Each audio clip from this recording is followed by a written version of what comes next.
Support చేస్తూ ఉంటే ప్రకాష్ రాజ్ గారు, నాగబాబు గారు లాంటి వాళ్ళందరూ కూడా అనసూయ వాళ్ళకి సపోర్ట్ చేస్తున్నారు. మీ అభిప్రాయం ఏంటి? నేను కూడాను శివాజీ గారికి వ్యతిరేకంగానే మాట్లాడతాను. ఎందుకని? ఆయన ఫస్ట్ ఎపిసోడ్లో బాగానే మాట్లాడారు. మనం అందరం భారతీయులము, హిందూ ధర్మాన్ని, హైందూ ధర్మాన్ని, మన సాంప్రదాయాన్ని కాపాడుకోవాలి అన్నాడు. అక్కడ వరకు ఓకే. తర్వాత వచ్చేసరికి ఇప్పుడు స్త్రీ యొక్క ఏ భాగాలైతే శిశువుల ఆకలిని తీరుస్తాయో ఆ భాగాలను ఆయన ఆ పార్టుల్ని సామాన్లతో పోల్చడం చాలా అభ్యంతరకరం. తర్వాత స్త్రీలని మరి దరిద్ర కొట్టోలు ముండలు అనడం కూడా చాలా రాంగ్. ముండలని ఎవరన్నారు? భర్త చనిపోయిన స్త్రీలనే ముండలు అంటారు. సో చాలా అభ్యంతరకరంగా ఉన్నాయి. ఆయన మాట్లాడింది 100% తప్పు కనుక ఆయన బయటకు వచ్చి సారీ చెప్పాడు. తర్వాత చాలా మహిళా సంఘాలు ఇంకా సారీతో ఊరుకోలేదు కదా, వెళ్ళి మహిళా కమిషన్లో ఫిర్యాదు చేయడం జరిగింది. ఈరోజు ఆయన చెమటలు కక్కుతున్నాడు. సో ఆయన మాట్లాడింది అయితే 100% తప్పు. ఆయనకి సపోర్ట్ చేసిన వారు కూడా చాలామంది ఉన్నారు.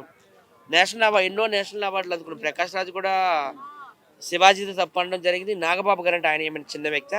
ఆయన కూడా ఆంధ్రప్రదేశ్ ఎమ్మెల్సీగా ఆయన, అనసూయ గారు, చిన్మయ్య గారు, నేను అందరం కూడాను శివాజీ తప్పని అంటున్నాం. నాగబాబు గారు ఎమ్మెల్సీ పదవిలో ఉండి సినిమాలకి ఏం సంబంధం, అసలు ఆయన మాట్లాడకుండా ఆయనకు అవసరం లేని సంబంధం ఎందుకు మాట్లాడాలని చాలా మంది మాట్లాడుతున్నారు. ఆయన ఎమ్మెల్సీ పదవులు ఉంటే ఎందుకు మాట్లాడకూడదు? ఎవరు చెప్పారు? అసలు వాళ్ళకి ఎక్కువ రైట్స్ ఉంటాయి. ప్రజాప్రతినిధులు వాళ్ళు, మెంబర్ ఆఫ్ లెజిస్లేటివ్ కౌన్సిల్ ఆయనకి ఎందుకు రైట్స్ లేవు? మాట్లాడే అందరూ కూడా ప్రతి ఒక్కరు మాట్లాడవచ్చు, ప్రతి ఒక్క మనిషి కూడా రియాక్ట్ అవ్వచ్చు. సో ఆయన ఫస్ట్ భాగం బాగానే మాట్లాడు, సెకండ్ భాగమే చాలా అభ్యంతరకరం. సో అందుకే ఇప్పుడు చీవాట్లు తింటున్నాడు, చెమటలు కక్కుతున్నాడు. రాజకీయాల్లో సనాతన ధర్మం అని చెప్పేసి ఇట్లా బయట ఇప్పుకొని చెప్పమని ఈ విధంగా ఎందుకు పోర్ట్రేట్ చేస్తున్నారు? మరి ఇప్పుడు సినిమా అన్న తర్వాత ఇప్పుడు ఆ రోజుల్లో సావిత్రి గారు, వాణిశ్రీ గారు, శారద గారు, కాంచన గారు సినిమాల్లో జయమాలిని, జ్యోతిలక్ష్మి ఉన్నారు. తర్వాత వచ్చిన జనరేషన్లో ఉన్న శ్రీదేవి, విజయశాంతి, సౌందర్య, మీనా, వీళ్ళ సినిమాల్లో కూడా సిల్క్ స్మిత, డిస్కో శాంతి ఉన్నారు.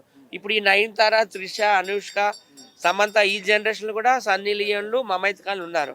సో అలా ఉన్నారంటే వాళ్ళు చెడ్డవాళ్ళని కాదు, ఆ రకంగా వాళ్ళని ప్రొడ్యూసర్స్, డైరెక్టర్స్ చూపిస్తున్నారు. సో డైరెక్టర్స్తో ఏదంటే మాట్లాడుకో, ప్రొడ్యూసర్స్తో ఏదంటే మాట్లాడుకో. మొత్తం హీరోయిన్లు అందరూ ఇలా ఉన్నారంటే అది చాలా రాంగు. హీరోయిన్లు కూడా చాలా పవర్ఫుల్ అండి. తమిళనాడులో జానకి రామచంద్రన్ అనే వ్యక్తి సీఎం అయింది. ఆమె కూడా ఒకప్పుడు హీరోయిన్. ఇక జయలలిత కోసం చెప్పనవసరం లేదు, అమెరికా వరకు తెలుసు. ఆమె 6 సార్లు సీఎం అయింది. స్మృతి ఇరానీ మన తెలుగులో కూడా యాక్ట్ చేసింది కదా, జై బోలో తెలంగాణ. ఆమె అయితే డైరెక్ట్గా హెచ్ఆర్డీ మినిస్టర్ సెంట్రల్ గవర్నమెంట్లో అయ్యి మోడీ గారి పక్కన కూర్చుంది. ఇంకా రోజారెడ్డి గారు, జగన్మోహన్ రెడ్డి గారి పక్కన కూర్చున్నారు మినిస్టర్గా. ఇంకా ఎంతోమంది ఉన్నారు ఇలాగ, జయప్రద గారు, విజయశాంతి గారు, వీళ్ళందరూ ఎంపీలు అయ్యి ఢిల్లీలో కూర్చొని మహిళా ఉమెన్ ఎంపవర్మెంట్ కోసం అన్నిటి కోసం కూడా పోరాడారు. సో అట్లా మాట్లాడడం అయితే మాత్రం చాలా తప్పండి. ఇప్పుడు నీ క్వశ్చన్ ఏంటి? మాల్కి వెళ్ళేటప్పుడు కూడా ఇలాంటి బట్టలు ఏంటనే కదా నీ క్వశ్చన్.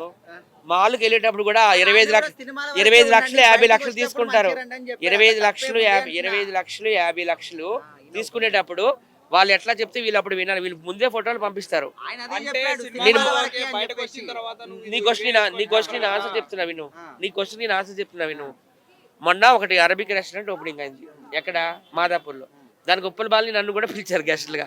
సన్నీ లియోన్ తీసుకొచ్చాము 25 లక్షలు ఇచ్చి. ముందుకుండానే వీళ్ళు డబ్బులు ఇచ్చిన ఈ స్టైల్లో డ్రెస్సులు ఉండాలమ్మా, వెస్ట్రన్ అవుట్ఫిట్లు అని చెప్పారు. ఆమె ఫుల్ ఎక్స్పోజింగ్ కూడా వచ్చింది. అమ్మ నువ్వు సారీలో రావాలంటే ఆమె సారీలోనే వస్తుంది. సో మాల్కి ఇలా వెళ్ళిందంటే ఆమె నచ్చినట్టు వెళ్ళడం కుదరదు. వీళ్ళు కూడా డ్రెస్ కోడ్ ఇస్తారు. అది ప్రజలు అర్థం చేసుకోవాలి, గమనించాలి. మరి అలా డ్రెస్ కోడ్ ఇచ్చినందుకే మొన్న లూలు మాల్లో ఇలా జరిగిందా ఏంటి? అది బౌన్సర్స్ యొక్క ఫెయిల్యూర్ అని నేను అనుకుంటున్నాను. ఇంతకుముందు నిధి అగర్వాల్కి కాదు, అంతకంటే ముందు కూడా ఇలాంటివి చాలా జరిగినాయి సంఘటనలు. సమంత గారి విషయంలో జరిగాయి, జ్యోతిక గారి విషయంలో జరిగాయి. అలా జరగకుండా ఉండాలనే కదా శివాజీ గారు. అది బౌన్సర్స్ ఫెయిల్యూర్ అండి. బౌన్సర్స్ ఎక్కువ మందిని పెట్టుకోవాలి, వాళ్ళు బౌన్సర్స్ తక్కువ మందిని పెట్టుకున్నారు. నిధి అగర్వాల్ అంటే ఆమె చిన్న హీరోయిన్ కాదు కదా, ప్రభాస్ గారి పక్కన చేస్తుంది, అంతకుముందు పవన్ కళ్యాణ్ గారి పక్కన చేస్తుంది. బౌన్సర్స్ తక్కువగా ఉండడం వల్ల అట్లా జరిగింది. అక్కడ చూడండి, బౌన్సర్స్ చాలా తక్కువ మంది ఉన్నారు, 2-3 ఉన్నారు బౌన్సర్స్. ఒక 10 మందిని పెడితే అలాంటిది చాలా జరిగి ఉండేది కాదని నేను అనుకుంటాను. ఎనీవే, భారతీయ మహిళలందరూ సాంప్రదాయబద్ధంగా ఉండాలని అన్నారు, అది నేను మెచ్చుకున్నాను. కానీ ఒక శిశువు ఆకలి తీర్చే భాగాల్ని సామాన్లతో పాల్చడం నాకు నచ్చలేదు. హిట్ టీవీ యాప్, ఇందులో short news, live news, entertainment shows, movies, digital magazines తో పాటు మీ జిల్లా వార్తలను కూడా ఫ్రీగా చూడొచ్చు. ఇంకెందుకు ఆలస్యం?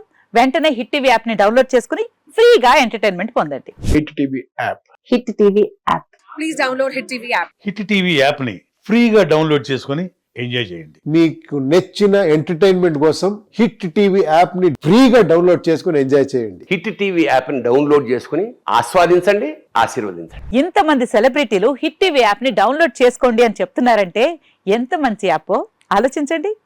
అమెరికా అమెరికా అమెరికా అమెరికాలో చదవాలనుకునే వాళ్ళకి విశ్వసనీయమైన పేరు మన శౌర్య కన్సల్టెన్సీ. UK లో 1 year masters. UK లో 1 year masters. 2 years work permit up to 5 years visa. Contact Saurya Consultancy. Contact 89851 89851.